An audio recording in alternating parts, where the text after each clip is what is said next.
congratulations.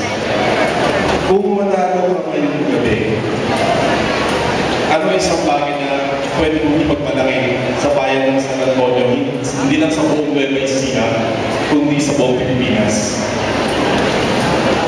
Kung mananalo po ako ngayong gabi, Anong isang bagay na pwede mo dito sa bayan ng San Antonio because you're representing San Antonio? kung mananalo po ako ngayong gabi, isa sa ipagmamalaki ko sa bayan ng San Antonio, ang mga taong nakatira dito. Dahil naniniwala ako na ang mga taga San Antonio ay may hospitalidad at may takot sa Diyos at handang makipagkompetensya sa iba pang mga lalawigan dito sa ating bansa at sa iba pang mga bansa. Yun lang po. Woman power.